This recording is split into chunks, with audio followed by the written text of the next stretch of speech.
هێرشە مووشەکیەکانی سەر هەولێر و بنکەی سەربازی هێزەکانی هاوپەیمانان کاردانەوەی زۆری لێکەوتووەتەوە.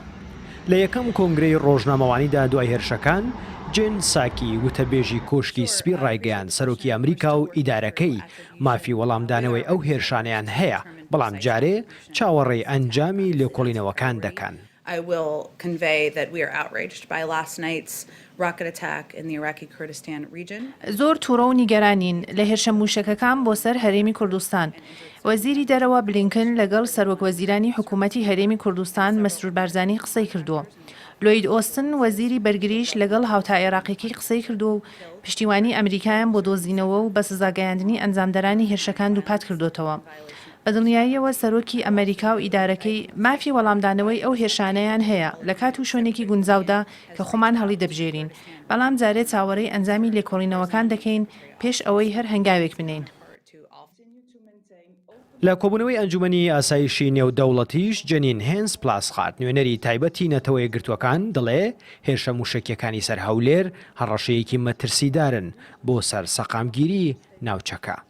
Iraq must build its domestic resilience and be shielded from rivalries. پێویستە عێراق پێداگری و جدیەتی خۆی لە ناوخۆ ڕێک بخاتەوە و ڕێگە بە دەزوەردانی دەرەکی نەدات لە ناو وڵاتەکەی. ئەمەش بەرپرسیارەتێکی هاوبەشە لە نێوان عێراق و وڵاتانی دراوسێ و کۆمەڵگەی نێودەوڵەتیشدا. جارێکی دیکە دێڵێمەوە هەوڵی نزۆک بۆ خۆشکردنی ئاگری ناکۆکی وەک هێرشە مووشەکیەکەی سەر هەولێر هەڕەشەیەکی مەزنە بۆ سەقامگیری عێراق.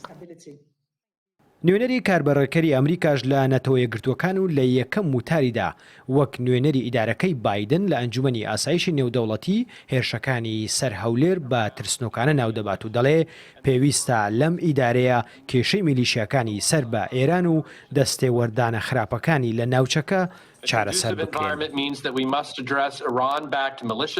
ئێمە دەبێت کێش ئەو میلیشانەیە کە ئێران لە عێراق پاڵپشان دەکات و کارە تەیدرانەکانی ئێران لە عێراق چارەسەر بکەین. بە هەمان شێوە پاشماوەکانی داعش مەترسین.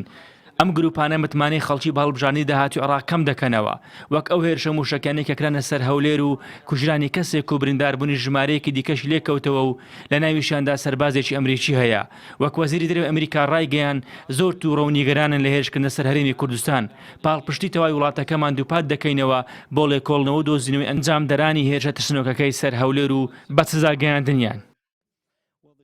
مایکل نایتس شارەزا و سیاسی لە پەیمانگەی واشنگتن بۆ سیاسەتی ڕۆژهەڵاتی ناوەڕاستی نزیک ئاماژە بەوە دەکات هێرش بۆ سەر ئارامترین و سەقامگیرترین شوێن لە ناوچەکە یەکەم تاقیکردنەوەیە بۆ جۆ بایدن و ئیدارەکەی بزانین چۆن وەڵامی ئەم هێرشانە و ئەوانەی لە پشت هێرشەکانەوەن دەدەنەوە. نەریمان هەورامی، کوردستان 24.